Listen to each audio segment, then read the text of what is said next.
तीन महामंत्र। ॐ त्वमेव साक्षात् श्री महालक्ष्मी महासरस्वती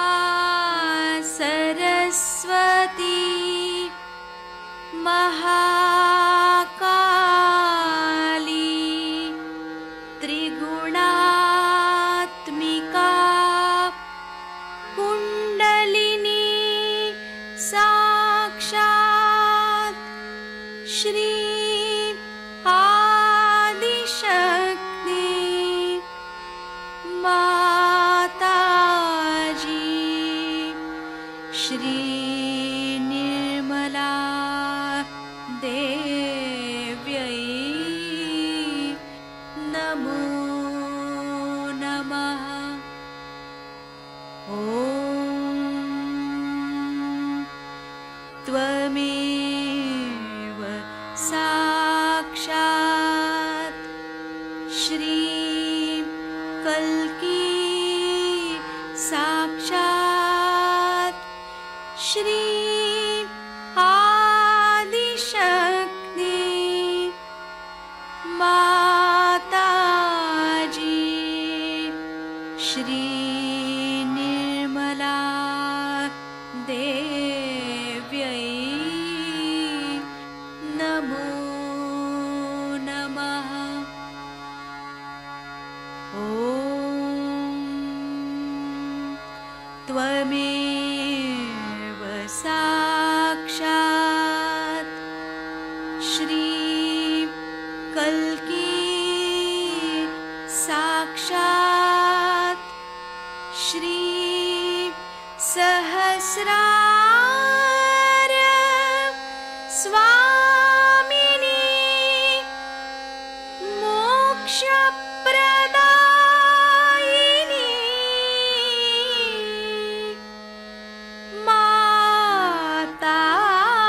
माताजी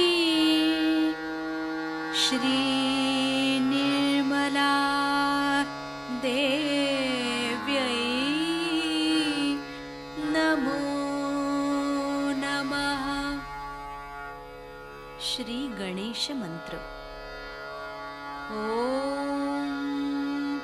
त्वमेव साक्षात् श्री गणेश साक्षात् श्री आदिशक्ति माताजी श्री निर्मला देव्यै नमो नमः।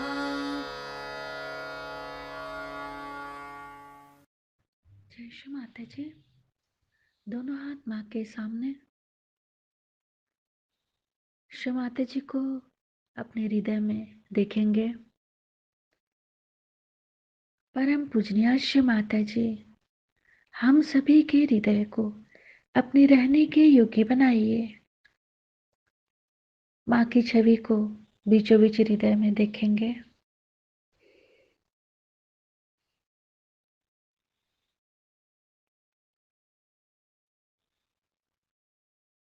अपने राइट हैंड को बाएं हृदय पे रख लेंगे। श्री माता जी, आपकी परम कृपा में मैं केवल एक शुद्ध आत्मा हूँ। श्री माता जी, आपकी परम कृपा में मैं केवल एक शुद्ध आत्मा हूँ। मैं शरीर नहीं, मन भी नहीं, बुद्धि भी नहीं, अहंकार भी नहीं। मैं केवल एक शुद्ध आत्मा हूँ। श्री माता जी, कृपा करके हमारी आत्मा को पूर्ण प्रकाशित कीजिए।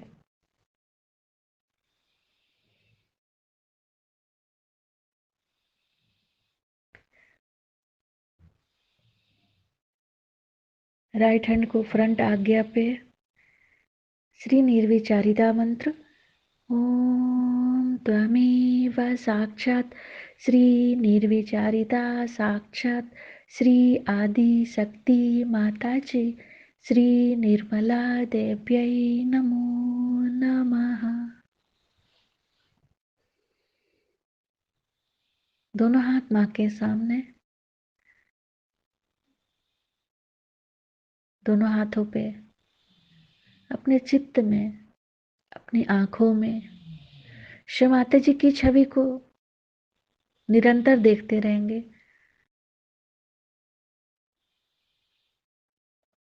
शिव माता जी, हम सबको क्षमा कर दीजिए, हम सभी अज्ञानी हैं।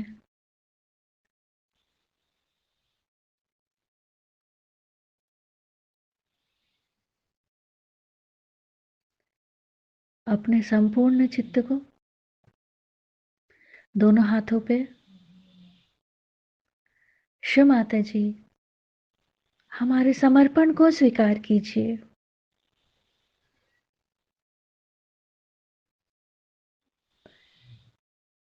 शिव माता जी, हमारे मन में, हमारे विचारों में, हमारे चित्त में जो भी अशुद्धियां हैं उसे हम आपके श्री चरणों में समर्पित करते हैं।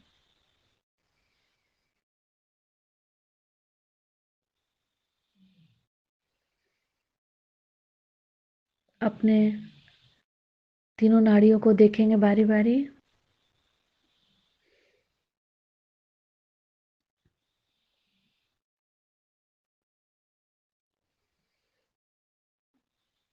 एड़ा नाड़ी को नीचे से ऊपर,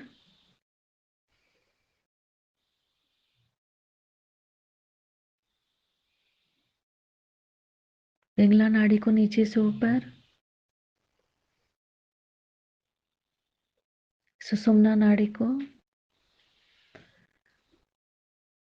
चित्त को पूरे भाव सागर में। शिव माता जी, आप ही हमारी गुरु हैं, आप ही हमारी स्वामिनी भी हैं। कृपा करके हम सबको इस भाव से पार कीजिए।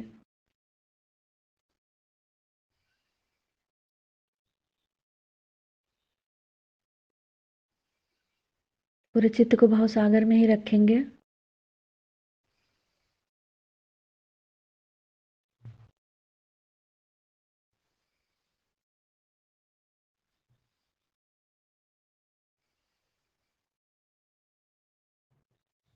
धीरे धीरे अपने चित्त को सेंटर विशुद्धि पे,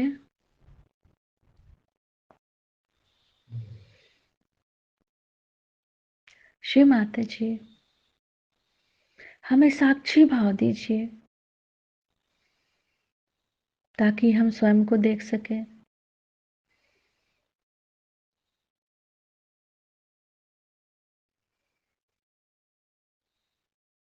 पूरे विशुद्धि को देखेंगे, तीनों विशुद्धि को, लेफ्ट विशुद्धि, राइट विशुद्धि, सेंटर विशुद्धि। शिव माता जी हमारी विशुद्धि में पूर्ण संतुलन दीजिए।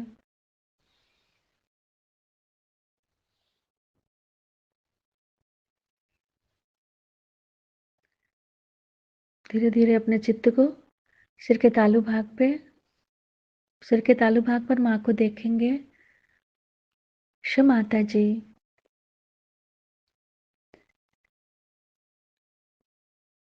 कृपा करके हमें थोड़ी देर के लिए निर्विचारिता दीजिए ताकि हम आपके अमृत वाणी को सुन सकें।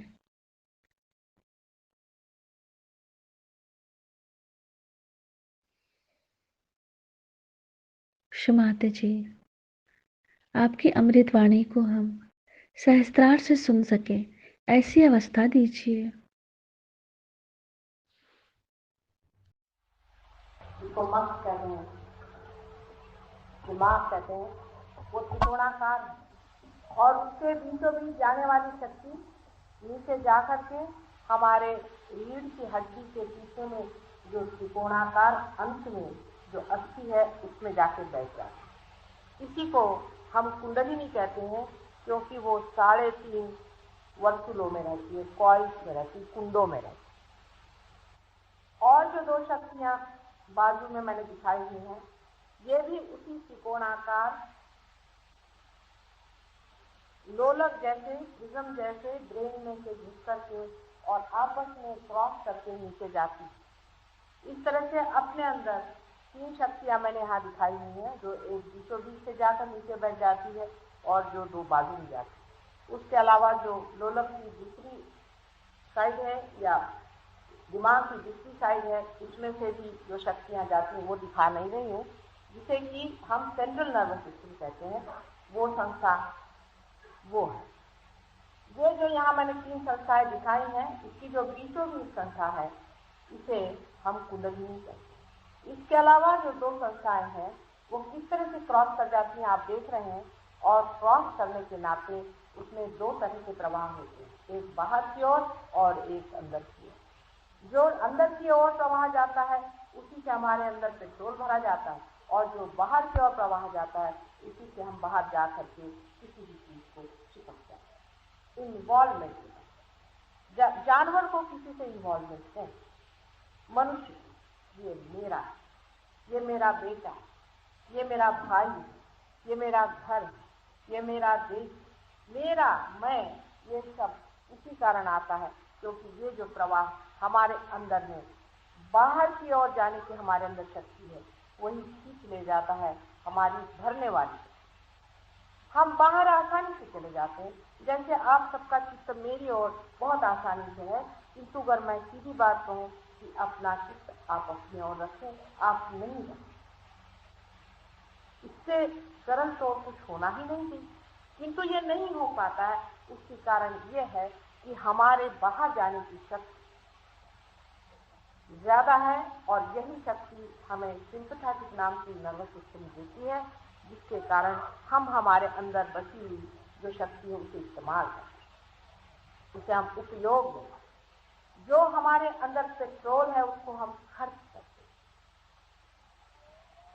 वही हमारी सिंपैथेटिक नर्वस सिस्टम है, और जो हमारे अंदर घटती है वो हमारी पैरासिम्पैथेटिक है, माने जो हमारे अंदर आती है और आकर के स्थित रहती है। इन्हीं 2 शक्तियों के कारण हमारे अंदर ईगो और सुपर ईगो नाम की 2 चीजें प्रतिक्रिया रूप, रिएक्शन के रूप बन जाती हैं, और उससे हमारे मस्तिष्क के दोनों तरफ में इस तरह से पर्दा पड़ जाता है कि हम उस सर्वगामी, सर्वव्यापी शक्ति से छूट जाते। ये कुंडलिनी जो कि हमारे अंदर नीचे रीढ़ की हड्डी में जाके बैठती है, अपने को 3.5 कुंडों में लपेटती, उसका कारण क्या है वो भी शास्त्र विदित है, किंतु वो अभी मैं नहीं बताऊंगी।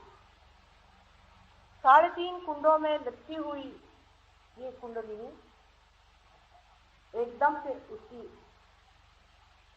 जो लंबाई है वो बढ़ जाती है, और उसी कारण उसके बीच में तार टूट जाता है। तार टूट जाने के कारण अपने यहाँ पर बीच की नाड़ी, जिसे हम सुषुम्ना नाड़ी कहते हैं, जिसे कुंडलिनी उतरती है, उसके अंदर एक पूरी सी गैप हो जाती, जगह बन जाती। ये जगह हमारे पेट में बाहर से भी अगर डॉक्टर लोग यहाँ बैठे हों तो जानते होंगे कि वेगस नर्व और ऑर्टिक प्लेक्सस में भी ऐसी ही जगह हमारे अंदर है। यही भवसागर, यही आदिकाल में बनाया हुआ भवसागर है, जब पहले आदि कुंडलिनी बनाई गई, और उस आदि कुंडलिनी को बना करके ही परमात्मा ने सारी सृष्टि की, और उसी का संपूर्ण प्रतिबिंब मनुष्य, परमेश्वर के सारी कृति का प्रतिबिंब परमेश्वर।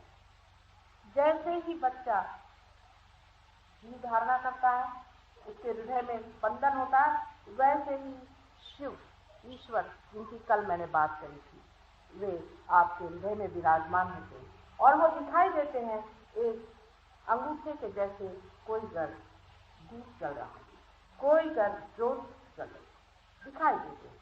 आपको नहीं दिखाई देते हैं, लेकिन हमें दिखाई देते हैं। आपको भी दिखाई दे सकते हैं।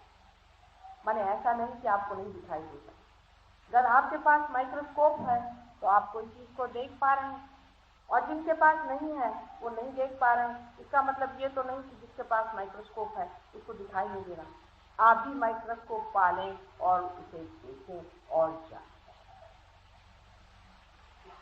हृदय में बसा हुआ यही जीव, इसी को हम लोग जीवात्मा कहते हैं, जिसे सोल लोग कहते हैं कि जब वो धारणा करता है पिंड की तो उसे लोग जीवात्मा। कुंडलिनी ये मैंने आपसे कहा कि शक्ति और हृदय में बसा हुआ ईश्वर। मनुष्य के अंदर शिव और शक्ति दोनों ही बसे, इनका मिलन होना जरूरी है, नहीं तो मनुष्य तत्व में ब्रह्म तत्व की धारणा नहीं। हालांकि दोनों ही चीजें वहां पर, जैसे कि आपने अपने यहाँ गैस की लाइट देखी होंगी, मुझे बड़ी मजेदार लगती है कि उसके अंदर भी आपने देखा है छोटी सी जोत जलती रहती है, और जब उसको पूरी तरह से आप खोल देते हैं तो गैस ऊपर से दौड़ जाती है और गैस के कारण वहां लाइट की जाती है। इसी तरह से मनुष्य में भी एनलाइटनमेंट जो आती है वो भी बिल्कुल इसी तत्व पे आती है कि पहले शिव की शक्ति हृदय में स्पंदित होती है, और शक्ति जो है, शक्ति आदि शक्ति जिसे कही, वो शिव स्वयं जो ईश्वर स्वरूप है, साक्षी स्वरूप है, हृदय में स्थित होते हैं, और जो शक्ति जो कार्यान्वित होती है वो कुंडलिनी स्वरूप हमारी माँ यहाँ त्रिकोणाकार स्थिति में बैठी है। इसका स्पंदन आदि हम आपको दिखा सकते। यहाँ तो सबको कन्विंस करते करते ही इतने साल मेरी तो समझ ही नहीं आता है कि इतनी बड़ी चीज के लिए इतनी ज्यादा सबसे लड़ाई झगड़ा लेने की क्या जरूरत। आखिर आप ही का कल्याण और मंगल ही तो हम चाह रहे हैं, और जिनका हो गया है उनसे तो ये बात पूछनी है। किंतु इसके लिए भी इतना लोगों के समझा करके आदमी पगला जाए। अगर मैं कल यहाँ एक हीरा रख दूं और आपसे कहूँ कि देखिए यहाँ पर एक हीरा रखा हुआ, किसी को भी चाहे खरीद लेगा, कोई भी मुझसे नहीं झगड़ा करेगा, डिबेट नहीं करेगा, आर्ग्यूमेंट नहीं करेगा, लेकर पहले हीरा दौड़ने को आए। वो ये भी नहीं सोचेगा कि ये खरा है कि खोटा। और हीरे जैसे हजारों हीरे जिस शक्ति के द्वारा बने हैं, उस शक्ति के बारे में मुझे इतना संसार में समझाना पड़ता है। कभी कभी मुझे ऐसा लगता है क्या सारा जीवन ही ऐसा ही बीते, क्या ऐसे लोग होंगे ही नहीं इस संसार में जो इसको समझ सके। क्योंकि ये तो आमास देने की बात मैं कर रही हूँ, बहुतों को देने की मैं बात कर रही हूँ, 2-4 लोगों को नहीं, अनेकों को होने वाली बात है और हो रही है। लेकिन जो होते भी हैं वो भी आधे अधूरे, पूरी तरह से पाना नहीं चाहते। इसी कारण मुझे हालांकि नहीं कहना चाहिए कि आपको यश आया, लेकिन इतना यश नहीं आया जितना कि मैं कर पाऊं।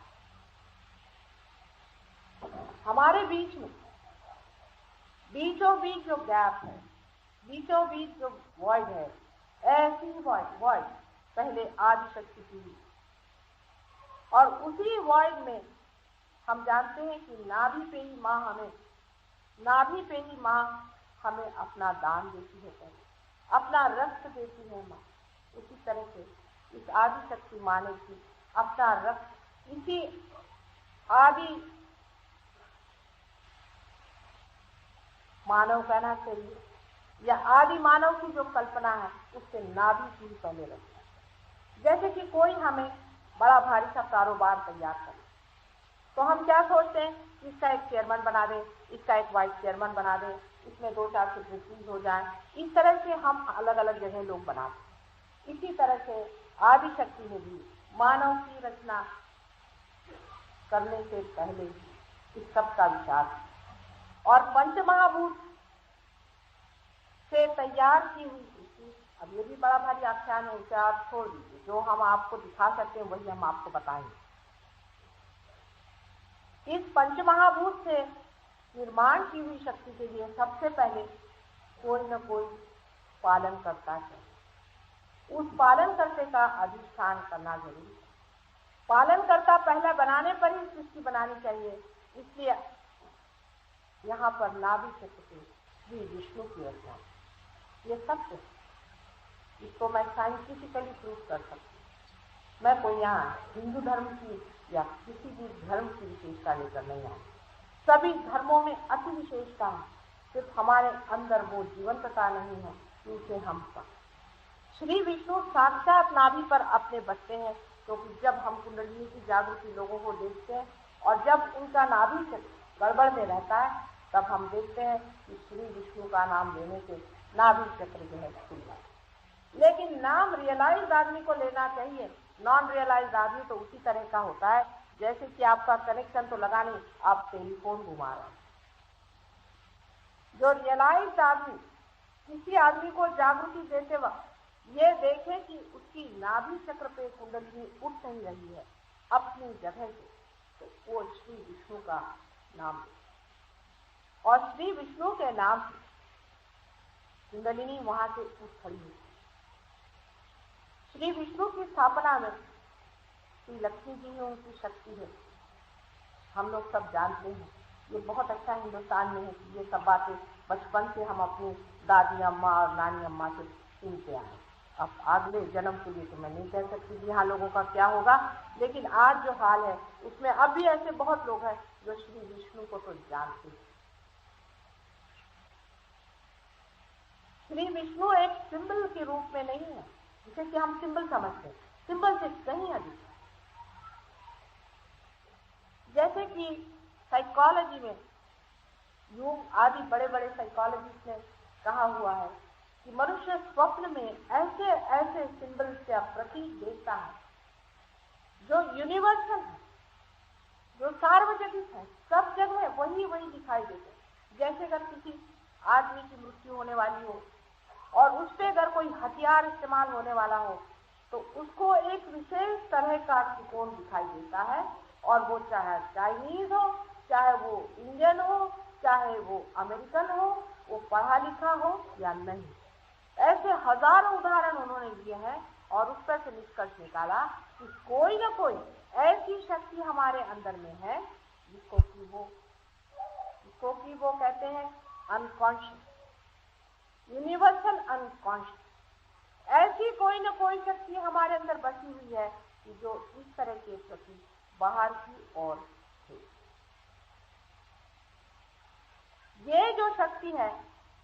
ये जो शक्ति हमारे अंदर इस तरह के प्रति फेंक रही है, वही शक्ति है जो हमारे अंदर इस तरह के प्रति जब हम गहरे में उतरते हैं, जब आध्यात्म की गहरी पैठ पे बैठते हैं, तब इन्हें हम लोग देखते हैं। श्री विष्णु का स्थान हमारे नाभि चक्र पे है और नाभि में श्री विष्णु जिस सागर पे लहरा रहे हैं वो प्रेम का सागर। श्री विष्णु के नाभि से कहा जाता है कि ब्रह्मदेव की उत्पत्ति है। सही बात, नाभि से ही कार्य होने का है। इसलिए नाभि से ही माँ ने श्री ब्रह्मदेव जिन्होंने सारी सृष्टि की रचना की है उनको निर्मित। इसमें कोई किसी धर्म विशेष की बात नहीं। मैं आपको बताऊंगी कि सारे ही धर्म हमारे इसी कुंडलिनी में बसे हैं और हम बाहर का इंटीग्रेशन करना चाहिए, सब धर्मों को एक लाना चाहिए। ऐसी बेकार की बातें क्यों कर? हमारे अंदर ही हम इंटीग्रेटेड हैं, हमारे अंदर ही हम सब्लिमेटेड हैं। हम जरा अंदर झांकना तो देखें। जब सृष्टि की पहली पहली रचना हुई, सबसे पहले परमात्मा ने श्री गणेश जी की रचना। सबसे पहले उसका कारण गौरी जी ने परमात्मा कहने से भी आदिशक्ति ने सिर्फ उसके कोई बाप नहीं है, सिर्फ एक मां ही। जिन लोगों के हाथ से वाइब्रेशन जा रहे हैं वो जानते हैं कि जमीन पर भी वाइब्रेशन आते हैं, जहां छुए वहां वाइब्रेशन आते हैं। गौरी जी जो साक्षात आदिशक्ति का रूप है, उनके बदन में छुए हुए मैल से, मतलब जड़ तत्व से जो बने थे, तो ही श्री गणेश।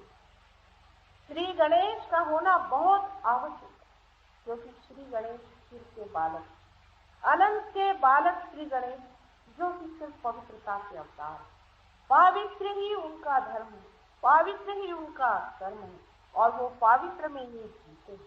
ऐसे श्री गणेश की रचना सबसे प्रथम उन्होंने सबसे नीचे जो मैंने दिखाया है मूलाधार चक्र पे उनको माता ने गौरी ने स्थापन, क्योंकि सारी सृष्टि व्यर्थ हो जाए जब पवित्रता संसार से छूट जाए। आज पवित्रता के पीछे लोग हाथ धोकर पड़े हुए, आपको पता नहीं कि मॉडर्न कह करके और बड़े विचारवंत कह करके, इंटेलेक्चुअल कह करके भी पवित्रता को जो लोग हाथ डालते हैं वो जानते नहीं है कि सारे मानव जाति का आधार पवित्रता। ये बात शायद बहुत लोगों को पसंद ना, उसकी मैं माफी चाहती हूँ, लेकिन जो सही बात वो यही है कि पवित्रता के सिवाय सारा संसार गिर जाता। इसीलिए पहले श्री गणेश की रचना हमारे स्वादिष्ठान चक्र पे क्यों नहीं करी और हमारे नीचे मूलाधार चक्र पे क्यों करी, इसकी भी एक विशेष बात। श्री गौरी जी के एक ही चक्र लेकर वो आई थी, पहले ही चक्र पे, मूलभूत चक्र पे। ऐसा कहा जाता है कि गौरी जी नहा रही थी और उन्होंने अपने मोरी के दरवाजे पर ही उनको दिखा दिया, बड़ा सिंबॉलिक है। वो जब नहा रही थी तब उनकी पवित्रता की रक्षा करने के लिए वो माँ अपनी पवित्रता की रक्षा करने के लिए छोटे से बालक को दिखा देती है।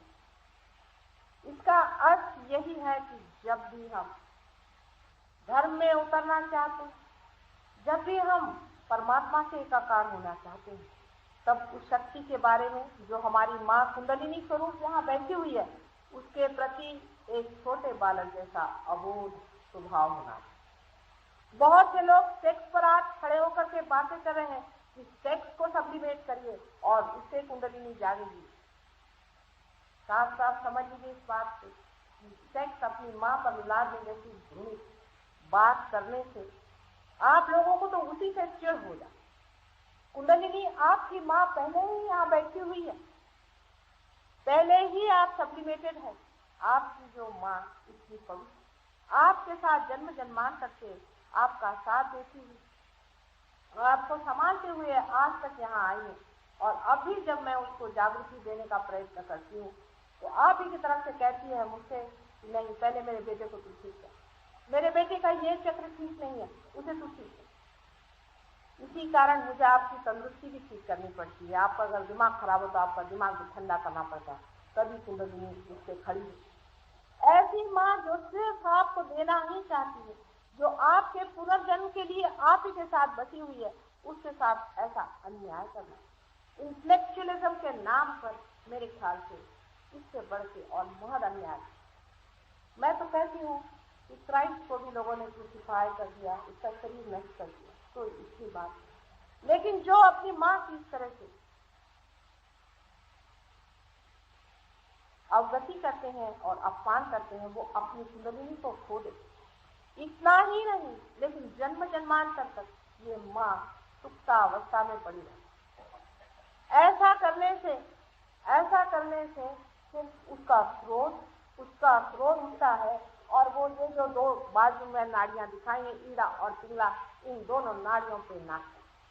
उसकी गर्मी के कारण मनुष्य नाचता है, कूदता है, चिल्लाता है, चीखता है। इतना ही नहीं, उसके बदन पे फुंसी आ जाती है। और इसीलिए लोग कहते हैं कि कुंडलिनी को हाथ लगा। ये वही लोग कहते हैं जो स्वयं उस प्रेम को नहीं जानते, जो माँ का पवित्र प्रेम। वही लोग कहते हैं जो स्वयं उस अबोध बच्चे के स्वभाव को नहीं पहचान सकते जो उन्हें होना। इस तरह की बातें वही लोग समझाते हैं जो स्वयं कुछ न कुछ गलत रास्ते कर रहे हैं और दुनिया को भरमाना चाहिए। जैसे राक्षसों की योनि के लोग होते हैं, जो राक्षस योनि के लोग होते हैं, उन्होंने ऐसे ही व्यभिचार कर करके और ये योनि प्राप्त की।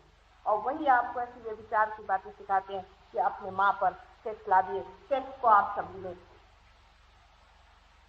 सेक्स तो आपके शरीर की जैसे कि घर में मोरी होती है, उस तरह से आउटलेट है, मोरी है।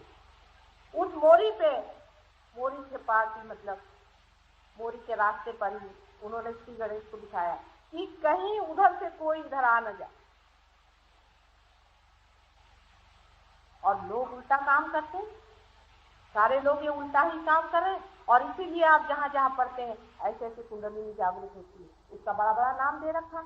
अभी मेरे ध्यान में कितने ही लोग ऐसे आते हैं, मुझे कभी कभी बड़ा आश्चर्य होता है कि इनको ये कुंडलिनी जागृति किसने कर। अब वो कहते हैं हमारी कुंडलिनी जागृति, कहते हैं कि 5 बजे बराबर आपकी जागृति हुई। अब सोचना चाहिए कि भगवान के पास क्या घड़ी है कि वो 5 बजे आपकी जागृति करेंगे? ये तो कोई जीवंत चीज है जो स्पॉन्टेनियसली, सहज में ही आंख में जागृत होती है और प्लावित होती है। जैसे कि एक फूल है वो फल हो जाता है। हम कभी ऐसा कह सकते हैं साहब ये फूल है, ये 5 बजे फल हो जाए, ऐसा कोई कह दे?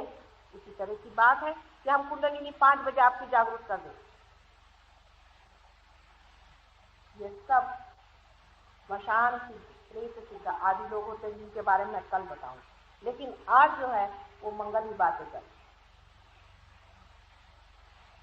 इस कुंडलिनी को उठाने से पहले श्री गणेश की आराधना करनी चाहिए, करते ही हैं और करना चाहिए। इसमें धर्म अधर्म की कोई बात नहीं। श्री गणेश कोई हिंदुओं का ठेका नहीं। हिंदू अपने को बहुत समझ रहे होंगे कि हम श्री गणेश के ठेकेदार हैं। अभी मैं वहाँ गई थी पूना में, तो वहाँ बहुत ब्राह्मणों ने मेरे विरोध किया और कहा कि इनको हम यहाँ भाषण नहीं देने देंगे, ब्राह्मण। तो मैंने कहा आप में से जो ब्राह्मण है मेरे सामने, मैं देखना चाहती कौन ब्राह्मण। सब आके यूं यूं यूं थर थर कांपने लगे। मैंने कहा क्या ये क्या? पहले आप शक्ति हैं क्यों ना? मैंने कहा अगर मैं शक्ति हूँ तो फिर मैं यहाँ भाषण दे सकती हूँ कि नहीं दे सकती? कहने लगे कि नहीं हमें तो ये विश्वास नहीं था, पर हम बैठे। उसके बाद जब वो पार हो गए तो अब हंस हंस के बताते हैं कि किससे हम बेवकूफ। ब्राह्मण है कौन? जब तक आप दूसरे नहीं हो जाते, जब तक आप नीचे नहीं हो जाते, जब तक आपका कुछ से बर्थ नहीं होता, तब तक आप ब्राह्मण। ऐसे तेहरान में हम गए थे तो वहाँ भी मुल्लो और लोग आए और कहने ये काफिर है और इनको हम हर जगह बेकार नजर आते हैं सारे धर्म वालों, इनको इनकी बात से मत जाओ, ये तो नमाज पढ़ा रहे हैं सबको। हमने कहा हम नमाज ही पढ़ा रहे हैं, समझिए। कल हम मुसलमान। मैंने कहा मुसलमान का मतलब, मुसलमान का मतलब है जो फिर से पैदा हुए। आप हुए? कल हाँ हुए। हमने कहा बैठी कर हमारे सामने नमाज पढ़। नमाज तो पढ़ा गया, उनकी हालत ऐसे ऐसे होने लगी। मैंने कहा यही आप मुसलमान हैं जो मेरे सामने 2 मिनट भी आप हाथ नहीं कर पाते, आपकी आंख भी बंद नहीं हो पाती, आप आंख बंद करते तो आपकी आंख भी लपक रही। चले आप तो जादू करें। मैंने कहा जादू करें, मंत्र करें, आप में अगर मुसलमानियत है तो आप रोक लीजिए। ऐसे ही धर्म के नाम पर कोई ठेका मारकर बैठ नहीं सकते, इसकी अथॉरिटी किसी को नहीं है। जब तक धर्म को जाना नहीं, तभी तक किसी के झंडे लगाने से कोई नहीं। ये तो ऐसा ही हुआ कि हिंदुस्तान में कोई आके झंडा मार दे, सब मेरा हिंदुस्तान। हिंदुस्तानी की पहचान है। ऐसे ही धार्मिक आदमी की।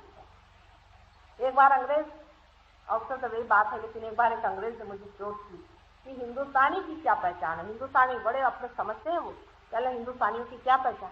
मैंने कहा बड़ी अच्छी आसान पहचान, हिंदुस्तानी पहचान है और एक अंग्रेज पहचाना तो बताती हूँ। कहले क्या पहचान? मैंने कहा एक हिंदुस्तानी की गले में आप हार पहना दीजिए, वो 1 मिनट में उतार दे। लेकिन अंग्रेज से आपने पहना तो दिन भर वो पहन के घूमेगा, रात को आपने खाने पे बुला तो फिर पहन के आए। ये हिंदुस्तानी की पहचान है। मैंने कहा ऐसे ही धार्मिक आदमी की भी पहचान है। बाहर से एक आधा आदमी आपको बहुत बुरा लगता हो, लेकिन धार्मिक आदमी धर्म में खड़ा हुआ अंदर होता है, बाहर नहीं होता।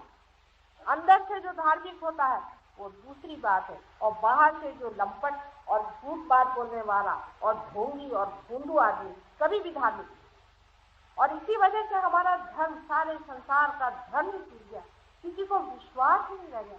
नहीं हिंदू धर्म में, जिसको कि आदि शंकराचार्य जैसे इतने महान बेटे ने इतना महान स्वरूप दिया था, जो कि स्वयं एक रियलाइज था, उसको कहाँ ले जाके गिरा दिया हमने।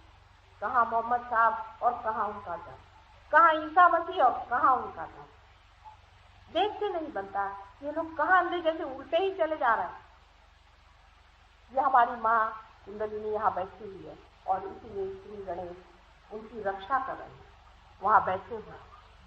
लेकिन वो बालक बेचारे रक्षा कर रहे हैं, लेकिन आतताई उन पर जब आक्रमण करते हैं तो माँ अंदर से फुंकार करती है और उसी तरह सारे ही कुंडलिनी के दोष आते।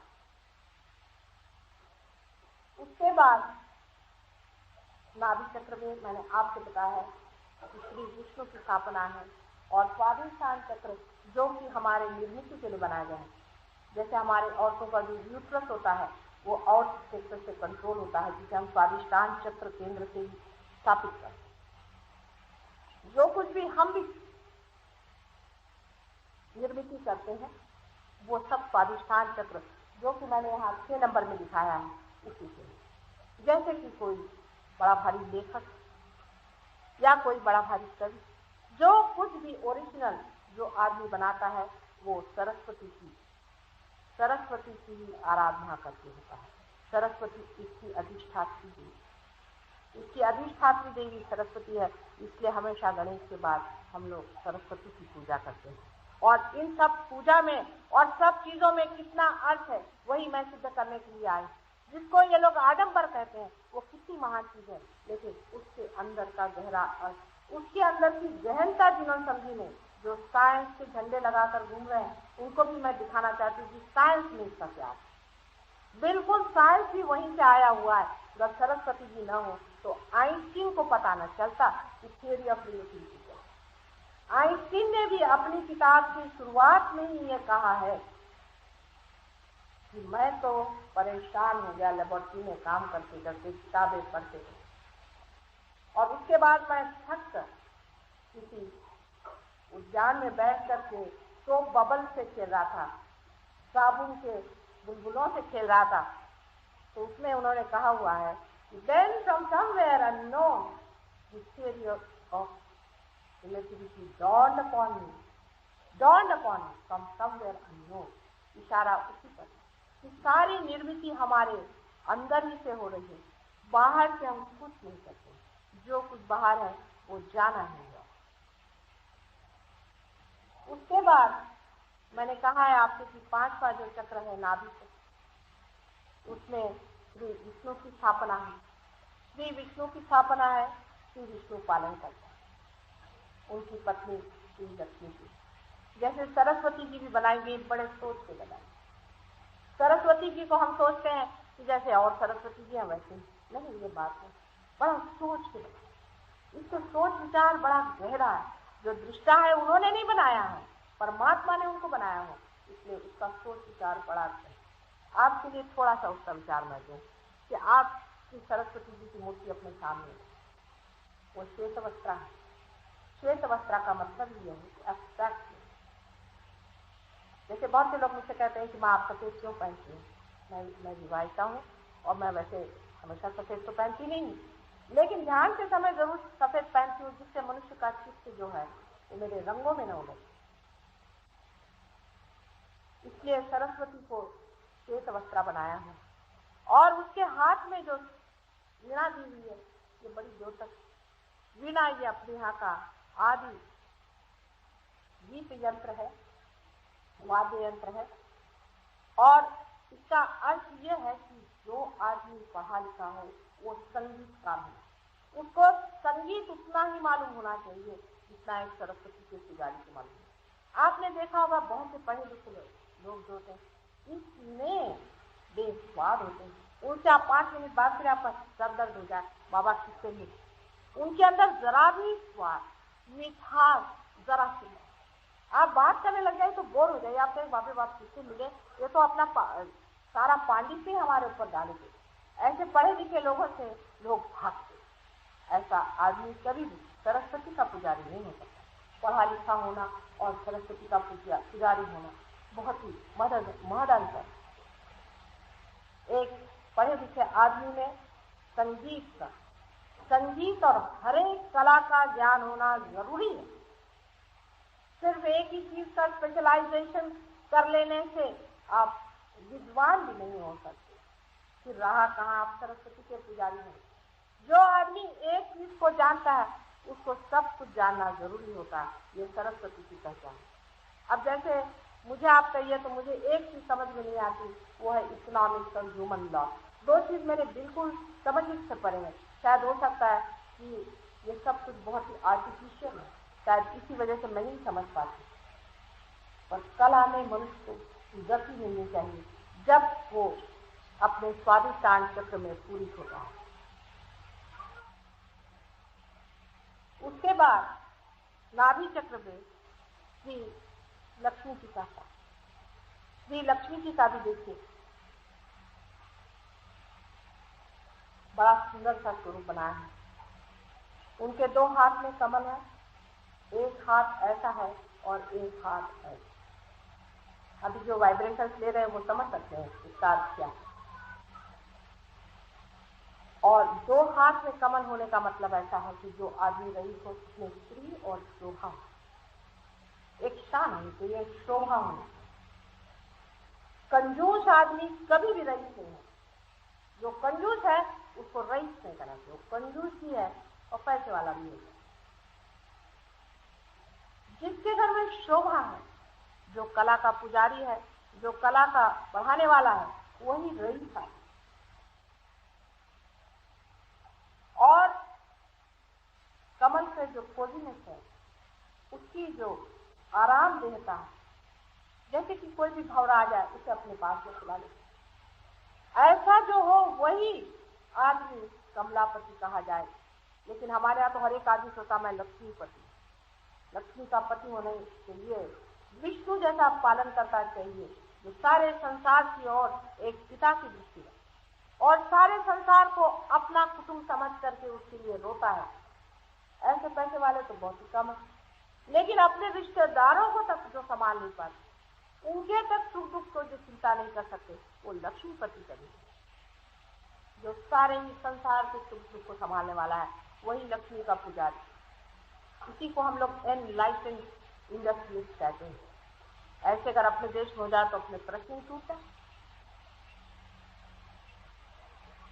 लक्ष्मी जी का एक हाथ ऐसा होना और एक हाथ ऐसा होना बड़ा अर्थ है। इस हाथ का अर्थ होता है कि लक्ष्मीपति को दान जरूर करना, दान अव्याहत करना, अपने आप करना चाहिए। दान करने में ये भावना नहीं होनी चाहिए कि हम दे रहे हैं, देने का कोई मतलब नहीं, बगैर दिए हमें वो चुभ रहा था इसलिए हम निकाले दे रहे हैं।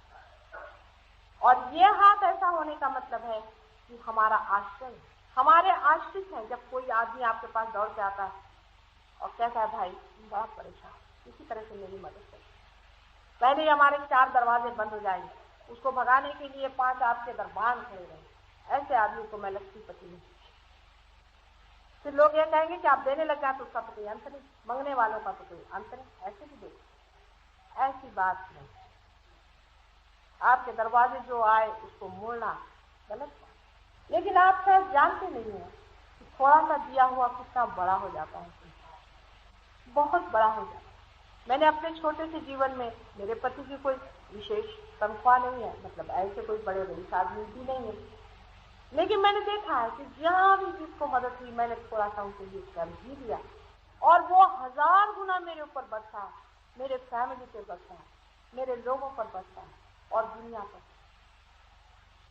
अपना देना कभी भी व्यर्थ नहीं है। एक उदाहरण के लिए बात बताऊं, हम दिल्ली में रहते थे, तब एक शरणार्थी आई और मेरे पास आकर कहने लगे कि माँ, तो मेरे बच्चा होने वाला था और वो शब्द मुझे बड़ा प्यारा लगा। उन्होंने कहा माँ, हमारे पास कोई जगह नहीं, आपके पास इतना बड़ा घर है, हमें जगह दे दीजिए। मैं कहा हाँ आ जाओ रह जाओ। मेरे पति आए, वो घबरा गए, कहने तू तो इतनी भोली हो, किसी को भी घर में रखी है, कल अगर कोई आफत आ जाए तो। मैंने आ जाए तो आ जाओ, अगर अपना बच्चा अपने घर में आ जाए तो आफत आ सकती, उसमें कौन सी बात। वो कहने भाई तुम्हारी तो बात हमारे समझ में आती नहीं। मैंने कहा अच्छा चलो भाई, बाहर का कमरा खाली पड़ा उसमें रख दिया, कौन सी आफत आ जाए। अनजाने न जाने तुमने किसको दिया। उनका भी ठीक ठाक व्यवहारिक है, अब हम अव्यवहारिक हैं। व्यवहार हमें ज्यादा मालूम है तो आप समझ लीजिएगा। वो स्त्री हमारे घर में रही, उसके साथ बेचारी के साथ एक मुसलमान, और वो हिंदू स्त्री थी, उसके पति। अब वो मुसलमान उनके मित्र थे तो उनको भी भगा लिया था, अपने घर में रखा था। मैंने कहा चलो दोनों यहीं लो। फिर वहां पे दिल्ली में आफत हुई और सब लोग आ गए और कहने लगे कि घर में भी एक मुसलमान छिपा है, आपको मालूम है, नौकरों ने बताया। तो उन्होंने आकर मुझसे पूछा, मैं साफ झूठ बोल दी। मैंने कहा कि अगर आप मुझे विश्वास करते हैं, मेरा इतना कुंकू देख के पहले घबरा गए, तो यहाँ पर कोई मुसलमान नहीं, आप चले गए। वो चले गए। उसके बाद वो मुसलमान साहब से बहुत बड़ी शायर है, आज हिंदुस्तान के एक वो बहुत बड़े शायर और आज जीवित है। वो मुझको बहुत मानती है, अपने काव्यों में भी उन्होंने बहुत वर्णन किया है इस प्यार को। लेकिन वास्तविक मैं तो उनको कुछ भी नहीं जानती थी। इतना बड़ा शायर, उसको अगर मैं पनाह नहीं देती तो आज खत्म। इतनी बड़ी कविताएं जो लिख रहे हैं वो सब खत्म।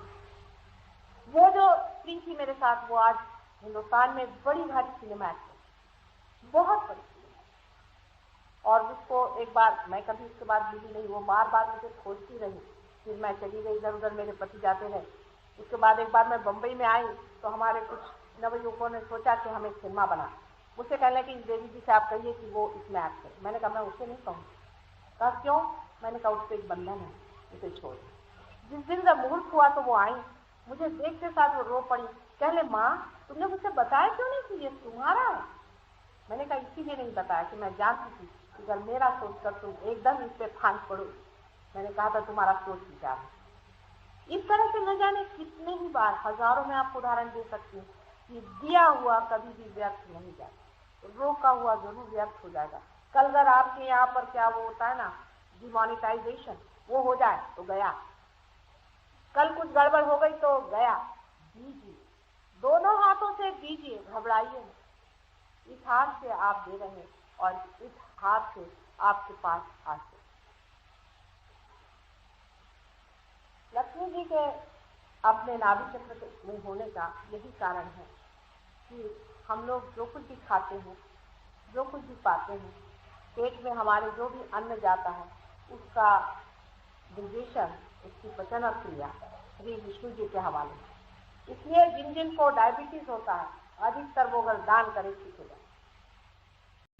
आपको आश्चर्य होगा कि डायबिटीज के लोगों के लिए मैं हमेशा कहती हूँ कि आप दान करें। दान से जो देते हैं वो मुड़कर अपने पास 1000 गुना आता है और मनुष्य के लिए बड़ा आशीर्वाद है। इसी तरह से पेट के जितने भी विकार, जितने भी पेट के विकार हैं, सारे ही विकारों का इलाज श्री विष्णु करते हैं। श्री विष्णु का अवलंबन करने का मतलब ही ये है कि हमारे अंदर दानशीलता है। बड़ा बड़ा जो आदमी बड़ा हो जाता है उसको पेट की शिकायत कम है। ये कुछ है ऐसा, आपको दिखने में अजीब सा लगता है पर ऐसी बात है। आप करके देखिएगा, जिनको भी शिकायत पेट की हो, आज जाकर कहीं किसी को दान करते, किसी का पेट भर के आया, आप देखिएगा कि आपका पेट है। ये शास्त्रोक्त बात है, क्योंकि हमने इसको बहुत बार आजमाया और लोगों ने भी आजमाया, इसका बड़ा फर्क पड़ जाता। उसके बाद हृदय चक्र में मैंने आपसे पहले कहा था कि शिव जी ईश्वर स्वरूप है। शिव जी का हमारे अंदर होना आवश्यक है, क्योंकि वही साक्षी, वही क्षेत्रज्ञ जिसे कहते हैं, वो सबके जानने वाले, वही साक्षी है। हमारे अंदर कोई न कोई एक ऐसा बैठा हुआ आप सबको प्रतीत होता है जो सब हमारा है। हम अगर झूठ बोलते हैं तो, सच बोलते हैं तो, अच्छे बोलते हैं तो, दान देते हैं तो, बड़े होते हैं तो, छोटे होते हैं तो, सब कुछ जानने वाला हमारे हृदय में साक्षी स्वरूप जो बैठे हैं, तो परम ईश्वर वही आत्मा स्वरूप हमारे हृदय में विराज। लेकिन हृदय चक्र तक पहुंचने से पहले जो मैंने बीच की गैप दिखाई है, यही सारा भवसागर है, जिसके बीचों बीच श्री विष्णु का स्थान और उसके ऊपर में ब्रह्मदेव बैठ करके सारी सृष्टि की निर्मित कर सारा भवसागर बनाया गया। अब ये भवसागर बनाने के बाद प्रश्न ये हुआ कि मनुष्य को किस तरह से पार किया। मनुष्य भी बन गया, अब इसको पार कैसे किया जाए, इस मनुष्य को पता कैसे है, इसमें ब्रह्म तत्व कैसे आए, माने इसमें बैठे हुए शिव और शक्ति का मिलन कैसे हो, योग कैसे बने। इसके लिए एक विशेष तरह की व्यक्ति संसार में तैयार की, जो ब्रह्मा विष्णु और महेश तीनों के तत्व को पकड़ के बनाई गई, जिसे हम श्री दत्तात्रेय जी के नाम से मानते हैं। और श्री दत्तात्रेय जी कोई नहीं है, लेकिन आदि गुरु हैं और मेरे भी गुरु हैं। अनेक जन्मों ने उन्होंने मुझे सिखाया। श्री दत्तात्रेय जी के जन्म के बारे में सुनकर और उनके अनेक जन्मों के बारे में सुनकर आप लोग संबित हो जाए कि कितनी बड़ी भारी बात हम लोग भूल रहे हैं। श्री दत्तात्रेय जी के जन्म अनेक पहले तो हम कह सकते हैं कि उनका जन्म राजा जनक की दशा में हुआ, जब उनकी लड़की श्री सीता जी स्वयं साक्षात शक्ति थे। उसके बाद उनका जन्म मच्छिंद्रनाथ, झोरास्टर और मोहम्मद साहब, जिनको कि हम सोचते हैं कि बिल्कुल ही दूसरे तरह के आदमी थे, वो हर तरह से प्रयत्न किया था। पहले तो संसार में श्री दत्त आदि लोगों ने ये सिखलाया कि इस तरह के अलग अलग हमारे अंदर में प्रतीक स्वरूप इतनी चीजें हैं। वो करते साथ लोग उसी प्रतीक को पकड़ गए, मूर्ति पूजा में फंस गए। उनका मतलब ये था कि इस मूर्ति से परे शक्ति को पहचाने, इसलिए पहले मूर्ति की बात की। जैसे कि फूल होता है, फूल में बैठे हुए शहद के लिए फूल की बात पहले उन्होंने की कि जिससे लोग शहद थे, लेकिन लोग उसी फूल पर चिपक गए। तो फिर ऐसे उन्होंने अवतार लिए जिसमें उन्होंने शहद की बात की, जिसमें उन्होंने एब्स्ट्रैक्ट गॉड की बात, उसमें उन्होंने पुनर्जन्म की बात जानबूझ के नहीं की, क्योंकि पुनर्जन्म की बात अब भी सब लोग उसे पूछे, पाता जी हमारा पहला जन्म बताओ। जो मरा गया जन्म है उसको क्यों जाना चाहते हैं? आज का ही जन्म ठीक है, इसी से पार हो जाइए। उसमें क्या विशेषता है? आप राजा थे या महाराजा थे या भिखारी थे, इससे क्या अंतर नहीं है। इसीलिए उन्होंने इस पर बात नहीं। मोहम्मद साहब भी उसी दत्तात्रेय के अवतार हैं और उसी के अवतार राजा जनक थे और उसी के अवतार नानक थे, जिनकी बहन नानकी थी, वो भी वही श्री आदिशक्ति, वही सीता जी। और अब आपको और बताओ तो और आश्चर्य आएगा कि जो शिया पंथ शुरू हुआ था मोहम्मद साहब के बाद, उनकी जो लड़की फातिमा थी वो भी वही आदिशक्ति। और उनके जो दो बच्चे थे हसन और हुसैन, बाद में जब उन्होंने देखा कि सारे कर दिया, संहार सबका करने के बाद भी मनुष्य की समझ में नहीं आया, तो वो बुद्ध और महावीर के नाम से पैदा हुए और उन्होंने अहिंसा का धर्म संसार में ला करके कोशिश की कि शायद हो अहिंसा के आने से ही ये लोग पाए, लेकिन नहीं बना। अब कहाँ किससे आप लोग लड़ रहे हैं, किससे आप झगड़ा कर रहे हैं? मैं तो हमेशा कहती हूँ कि अगर एक आधा मुसलमान अटक गया तो उससे कहती हूँ कि तू दत्तात्रेय का नाम है, और अगर कोई हिंदू अटक गया तो उससे मैं कहती हूँ मोहम्मद साहब का नाम है। आपको पता नहीं जो आज बड़े भारी हिंदू बने पहले जन्म में मुसलमान है। मैं जब ईरान में गई तो वहां देखती हूँ कि ध्यान में बैठे हुए लोग घंटा चला रहे हैं और तिलक दे रहे हैं और आरती कर रहे हैं, क्योंकि जो एक स्थिर पे बहुत रहता है, एक अतिशयता पे रहता है, वो दूसरी अतिशय जाता है, पेंडुलम से। धर्म तो बीचों बीच, ना आप हिंदू ना मुसलमान, सब तो हमारे पेटी में घुसा हुआ है। आप देख रहे हैं कि आप जब मेरे और हाथ करते हैं ध्यान में, आज सवेरे बहुतों ने ऐसा हाथ किया था और अभी भी आप लोग करें, फायदा रहेगा।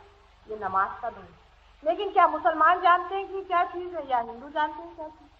और सर पे हाथ रखने की चीज क्रिश्चियंस में आप जानते हैं कि बैप्टाइज जब करते हैं तब सर पे ही उनके पानी डालते, सहस्त्रार्थ से पानी डालते।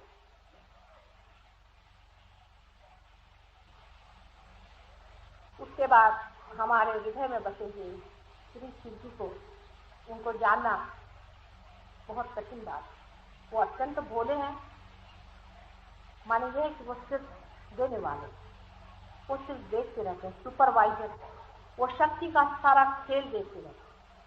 लेकिन जब कुंडलिनी उठ करके हृदय चक्र से ऊपर चली जाती है, हृदय में है, हृदय चक्र में नहीं। मैंने सुना कि कोई बड़े भारी लेखक है, उन्होंने कहा है कि हृदय यहाँ पे होता है। हृदय तो यही है, हृदय चक्र जो कि बीचों बीच है, वहां से सिर्फ सुनना। उसका कारण कि शक्ति अलग ही रहती है, जब तक वो ऊपर तक ब्रेन की ये जो प्लेट है जिसको मूर्धा कहते हैं वहां तक नहीं पहुंचती, तब तक शक्ति जो है अकेली है। वहां जाकर वो जब बरसने लगती है ये दोनों साइड से, तब हृदय की साइड में उसका शिव से मिलन होता है। और जब नीचे फिर नाभि पर वो मिलते हैं, तभी ब्रह्म तत्व तैयार होकर के ऊपर जाता है और ऊपर का ये आज्ञा चक्र जो कि जुड़ा हुआ है वो खुल जाता है। शिव जी के पत्नी के बारे में जो कुछ भी कहा गया है बिल्कुल सच। देवी महात्म्य आप पढ़ें, उसमें का एक ही अक्षर गलत है। मार्कंडेय स्वामी भी बहुत बड़े दृष्टा थे, उनका भी एक भी अक्षर कूड़ नहीं है, झूठ नहीं है, एक भी अक्षर बिगड़ा हुआ। मुझे तो कभी कभी आश्चर्य लगता है कि मनुष्य ने कहाँ तक से और कैसे देखा इस बारीकी से। आप तो कहते हैं कि सब माया है, और माया होते भी इतना माया को पहचाना, ये भी मनुष्य की कमाल। लेकिन मार्कंडेय स्वामी का नाम भी देश में किसे सुना। उन्होंने जो सप्तशती में श्री दुर्गा जी का वर्णन किया वो बिल्कुल सही बात है, क्योंकि भवसागर से लोग जब पार करा रहे थे तब उनको मदद करने के लिए शक्ति को अनेक रूप धारण करना पड़ा, और जब शक्ति अपने ही आप संसार में उतरती है तो अकेले ही उतरती, तब वो अनेक देवियों के रूपों में आकर के उन्होंने सारे राक्षस जो कि भक्तों को जो पार हो रहे थे, उनको सता रहे थे, उनको मारा, उनका संहार। लेकिन कोई फायदा नहीं, संहार किया, फिर से आकर के जिंदा हो गए, कलयुग में सारे फैल गए, वो फिर से आ गए हैं। लेकिन उस वक्त में भक्त को संभालना ही चाहिए। उस वक्त में पार करने की बात कहाँ, वहां तो सब ऐसी हालत थी कि शरीर तक मनुष्य का दुख है, शरीर की तक तो वहां कोई बात नहीं थी कि ये शरीर ही बच जाएगा, इसलिए उनका संहार किया गया। वही जो देवी है जिसको कि हम आदि शक्ति के नाम, भगवती के नाम से जानते हैं, उन्होंने ही शिव जी की पत्नी बन करके उस समय बहुत लोगों का संहार। उसके बाद आज्ञा चक्र, आज्ञा चक्र पे हम जब आते हैं तो आपको आश्चर्य होगा कि बहुत ही आधुनिक काल में आ गए। मोहम्मद साहब से पहले ही, थोड़े दिन पहले ही ईसा मसीह का जन्म। ईसा मसीह साक्षात प्रणव स्वरूप, साक्षात प्रणव है। आप सोच लें कि गणेश जी जो है वही ईसा मसीह, उनका जो क्रॉस है, जो यहाँ पे मैंने क्रॉस बताया गया, वही वो क्रॉस है जो कि श्री गणेश, जिनका से आपने देखा होगा कि स्वस्तिक बनाया जाता है। स्वस्तिक का कुछ हिस्सा हटा दीजिए तो क्रॉस है। वही श्री गणेश का जो प्रणव स्वरूप है, वही प्रणव स्वरूप जब आदमी बन करके संसार में आया, वही ईसा मसीह। ईसा मसीह ने ही संसार में भूत निकाले, और किसी ने नहीं निकाले, उन्होंने तो मार ही डाले सबको। कृष्ण भी जो थे उन्होंने भी मारे। ईसा मसीह को मैं पहले इसलिए बता रही हूँ कि विशुद्धि चक्र पे कृष्ण का, लेकिन ईसा मसीह की जो माँ थी वो स्वयं राधा थी, इसलिए उसके स्वरूप मैं पहले उनको बता रही हूँ। जो आज्ञा चक्र पे जहाँ दो दिखाया गया वहां श्री कृष्ण जो थे उनकी पत्नी राधा, राधा रा माने एनर्जी, चेतना, और धा माने धारणा करने वाली राधा, ये विशुद्धि चक्र पे कार्य करती है। और यहाँ पर भी आप डॉक्टरों से पूछे तो 16 सब प्लेक्सस है हमारे सर्वाइकल प्लेक्सस में, उनके भी 16 कलाएं, वो संपूर्ण, लेकिन संपूर्ण होने पर भी कार्य उतना पूरा इसलिए नहीं हो पाया कि सारा जीवन इन दुष्टों से लड़ते लड़ते खत्म हो। इतने महादुष्ट उन दिनों में आते कि व्यर्थ हो गया उनका सारा। हालांकि सारा जो कुछ भी लीला का वर्णन है ये सहज योग, ये सहज योग है। आपको आश्चर्य होगा कि उनका मटकी का फोड़ना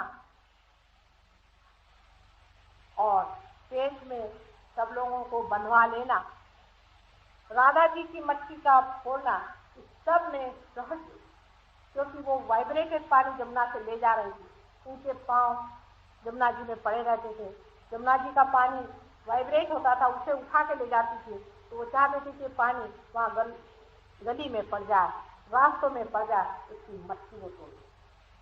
क्या राधा जी इस बात को जानती नहीं? पूरी तरह से जानती। लेकिन उस वक्त इस तरह से अगर हॉल होते और लोगों से बात की जाती कि भाई तुम लोग ध्यान में जाओ, लोग कहते क्या पागल हो गए, हम तो घर गृहस्थी के आदमी, हम कहाँ ध्यान में जाए। असल में सहज योग घर गृहस्थी के ही आदमियों में हो सकता है, इन सन्यासियों में और इनमें नहीं होता। इसीलिए श्री कृष्ण ने सहज योग की प्रयोग के लिए साधारण गोपियां, साधारण तरह के रहने वाले लोगों को ही।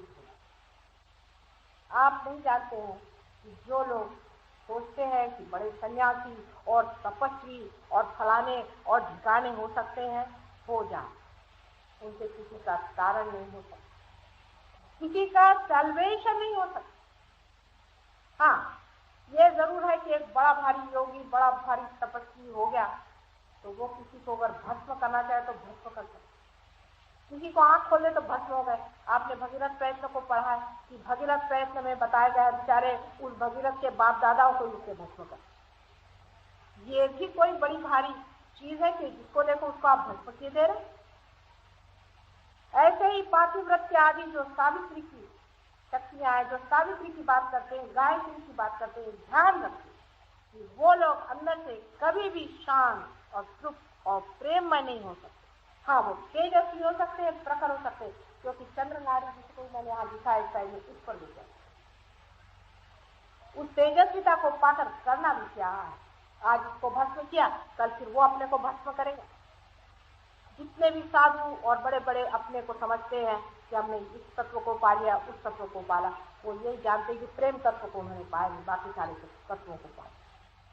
और ऐसे ही बड़ी बड़ी पतिव्रताएं भगवान बचाए रखते उन लोगों से जिन्होंने कि सावित्री की शक्ति को अपने अंदर में समा लिया था। उन्होंने कौन सा बड़ा भारी कारण कार्य किया, मेरे कृष्ण को तब तो उन्होंने श्राप देकर के खत्म कर, जिन्होंने उसको तक नहीं पहचाना, ऐसी पतिव्रताएं किसका, बहुत ही सेल्फिश है सारी बात। इसमें कोई ऐसी बात नहीं जो सारे समाज के लिए, सारे संसार के लिए करुणामय। विचार करें आप। इसलिए जो जो लोग पीड़ा नाड़ी पर काम करते हैं वो भी वही हैं, और जो पिंगला नाड़ी जो कि दूसरी नाड़ी बताई गई उस पर काम करते हैं वो भी वही। यानी जो बहुत एब्स्टिनेंस करते हैं, माने संन्यास लो, ये लो, वो लो, ये लोग भी वही हैं। और जो लोग ये कहते हैं नहीं ये भी खाओ, वो भी खाओ, मद्य खाओ, पियो, वो भी वही। इधर वो भूत योनि लाते और इधर ये तेजस्वी योनि लाते। दोनों से देश का, आपके विश्व का कुछ भी संकट दूर नहीं हो सकता, न ही इसमें प्रेमस्ती की आ सकती है, न ही हमारे अंदर तारण करने वाला जरूरी था। इसीलिए वहां पर कृष्ण की स्थापना हुई, जो राधा जी का। आपको आश्चर्य होगा कि मेरी स्वयं राधा, वो भी कारण, वो भी एक बड़ा भारी कारण। सीता जी जो कि राम की पत्नी विवाहिता, उसके साथ समाज ने जो अन्याय किया, उसको घर से निकाल करके उससे दूषित और कलंकित करके जब किया, तब ये बड़े बड़े तेजस्वी लोग क्यों आंख बंद करके बैठे? इन लोगों ने तब क्यों नहीं कहा कि हमारी ये मां, इसे तुम घर से निकाल रहे हो, इसे अग्नि परीक्षा दी है? तब इनके मुंह क्यों बंद हो गए थे? इनकी तेजस्विता कहाँ गई थी और इनकी अकल कहाँ मारी गई थी? बड़े बड़े उस वक्त में एक से एक लोग थे, किसी ने कोई बात तक नहीं कही। उनके ही अकल देने के लिए राधा जी ने कृष्ण से लौकिक विवाह नहीं किया, तो भी सारा संसार कृष्ण का नाम राधा कृष्ण से ही जाता, लेकिन उसे विवाह का बंधन, लौकिक विवाह का भी बंधन बहुत मान्य था, और इसी कारण उसके बच्चा नहीं हुआ। किंतु उसके अगले जन्म में जब वो मेरी बन के आई, तब उसके लड़के ने 4 चांद लगाए उसे, जो कि स्त्री कुंवारी दशा में, कोई कठिन काम नहीं है कुंवारी दशा में बच्चा पैदा करना। अगर आप रियलाइज हो और आप उस दशा में हैं, जैसे मैं आज सहस्रार से हजारों बच्चे पैदा कर रही हूँ, क्या मुश्किल है? अगर कोई चाहे तो अपने वूम से भी ऐसा बच्चा पैदा करे, अपने गर्भ से भी ऐसा बच्चा पैदा करे, कोई ऐसी कठिन ही बात नहीं।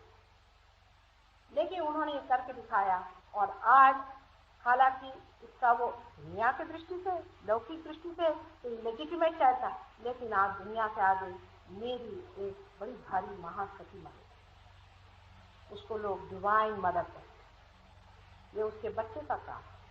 ऐसा बच्चा परमात्मा करे सकते हैं, लेकिन उसको भी किसने छोड़ा? उसकी भी जान खाली 34 साल की उम्र में सबने उसको मार डाला। इसी समाज ने जो आज बड़े अपने को हिंदू, मुसलमान और फलाने कहते हैं, उस वक्त वो किसी रूप में आते। ये जो बड़े समाज के ठेकेदार हैं, इन्हीं लोगों ने उनको मारा। कोई सब किसी की जू नहीं देंगे। किसी को ये नहीं लगा इतना बड़ा महान आत्मा इस संसार से विदा ले रहा है, इतनी छोटी सी उम्र में असहाय इस संसार से उन्हें जाना पड़ा। आज हजारों उनके नाम पर इन लोगों ने धर्म वर्म बनाए, उसका क्या? धर्म तो कुछ बन ही नहीं पाए। कहाँ वो और कहाँ उनके बनाए हुए। उन्होंने एक ही चीज पर बहुत जोर दिया था कि हमारे अंदर जो विनाशी शक्तियां हैं, जो नेगेटिव फोर्सेस हैं, जिसको कि वो शैतान कहते थे, जिसको कि वो भूत कहते थे, स्पिरिट कहते थे, उनको वो निकालते थे। और आज सारा क्रिश्चियन किंगडम जो है वो स्पिरिट से ही काम करता है। शर्म की बात है कि जिस चीज को उसने हमेशा ही मना किया वही चीज हम बार बार करें। जैसे मोहम्मद साहब ने हमेशा यही कहा कि बाबा कम से कम शराब मत पियो, तो मुसलमान जितना शराब पीते हैं उस पर कविता लिखते और संसार में कहीं आपको नहीं मिलेगा। मतलब मैं कहती हूँ कि मोहम्मद साहब की तरफ से मैं पूछती हूँ कि क्या यही मुसलमान धर्म है, और ईसा मसीह की तरफ से मैं पूछती हूँ क्या ईसाई धर्म यही, और आदि शंकराचार्य की तरफ से आप सबसे पूछती हूँ क्या हिंदू धर्म यही, कि जो मिथ्या पे ही आप बैठे हैं और सारे जग को मिथ्या बताने वाले आदि शंकराचार्य को भी ठिकाने लगा रहे। इस आज्ञा चक्र पे उनका वास। हमारे यहाँ जो लोग आज्ञा चक्र तोड़ते हैं और आज्ञा चक्र पे जिनको, जो आदमी पागल होता है, जिनको साइकोसोमैटिक ट्रबल होते हैं, जिनको कि लोग कहते हैं कि उनको कुछ साइकोलॉजिकल ट्रबल है। हमारे एक साइकोलॉजिस्ट भी है, वो भी बहुत बड़े आदमी है, वो भी इस पर काम कर रहे हैं। वो भी ईसा मसीह का नाम लेने से ही भूत भाग, सबके भूत भगाने के लिए एक उनका नाम काफी है। लेकिन हम तो किसी का भी नाम कहीं पे भी रखते रहते, उसकी जगह तो जाननी चाहिए, उसकी वजह तो जाननी चाहिए, उसका एप्लीकेशन तो मालूम चाहिए। ये सभी कुछ मैं बताना चाहती हूँ, लेकिन आपके समझने पर भी है, आपके पाने पर भी बहुत कुछ नहीं है। आज्ञा चक्र के बाद सहस्त्रार है, 1000 हमारे अंदर 982 नाड़ियां हैं, ऐसे डॉक्टर कहते हैं। 1000 ये कहते हैं। मैंने भी इसे देखा है कि ऐसा दिखाई देता है जैसे कोई कमल हो, बड़ा सा कमल हो, और जैसे कि बाइबल में इसको कहा चंग्स ऑफ फ्लेम, माने ये कि किसी लपटों की कोई जैसे जीभें लगी हुई, जैसे कोई आग की लपट हो उसकी जीभें में, उस तरह की इतना बड़ा, ऐसा इससे भी थोड़ा बड़ा ऐसा कमल, बहुत सारी ऐसी लपटें सर में ऐसे ऐसे दिखाई दी। और उसके बराबर बीचों बीच अपने ये ब्रह्मरंध्र है जो सहस्त्रार है, जिसको छेदने की जाए। जब रियलाइजेशन होता है तब मनुष्य इसी को छेद कर पार होता है। आज बहुत समय भी हो गया और आज का विषय भी कुछ विचित्र सा था, कुछ नया सा था। आज और कल मैं इस पर बताऊंगी कि सहयोग से कैसे छेदा जाता है, उसमें क्या क्या रुकावटें हैं। कल सवेरे मेडिटेशन का समय आदि के बारे में यहाँ अनाउंसमेंट होगा, जिसे आप सुने और मेडिटेशन में आए। जो कुछ भी मैंने कहा है वो सब बेकार, सब व्यर्थ। जब तक आपके अंदर ये अनुभव नहीं होगा तब तक ये सब ही व्यर्थ है। इसलिए अनुभव के बाद ही आप मेरी बात करें, लेकिन बगैर बताए हुए कोई इस रास्ते पर भी तो नहीं आता है। इसलिए मैंने इससे विशेष तरीके से सब बताया हुआ, और आप लोग भी इसे ऐसा ही समझे कि बताया हुआ सब खत्म हो गया। कल मेडिटेशन का समय है, उस वक्त आप आइएगा। आज मेडिटेशन नहीं हो पाएगा शाम के वक्त में, कल सवेरे काफ़ी देर तक हम लोग मेहनत करेंगे जिससे आप लोग पार हो जाएं। और लेक्चर भी होगा और मेडिटेशन भी होगा। कल संडे का दिन है, सबकी छुट्टी उसकी साफ करके कायदे से सब बनाया गया है। हालांकि परमात्मा के लिए थोड़ा सा समय हमको देना है, थोड़ा सा समय दे दीजिए, ज़्यादा मुझे नहीं चाहिए। आप भी अपने से परिचय कराने के लिए बिल्कुल थोड़ा सा समय अगर आप दे दें तो काम बन जाएगा। अभी आज भी बहुत से लोग पार, इतने लोग पार हो गए, मैं बहुत इतनी खुश है तो आज मैं ये बात न करती, लेकिन उस खुशी में ही मैंने सारी बातें खोलकर कह दी है। और आशा है कि कल आप लोग बहुत से पार हो जाएंगे, जिससे उसे जान लें जिसकी हम बात कर रहे हैं, और जिसके कारण ये सारी सृष्टि की रचना हो करके, सारी सृष्टि बन करके अंत पे आकर खड़ी।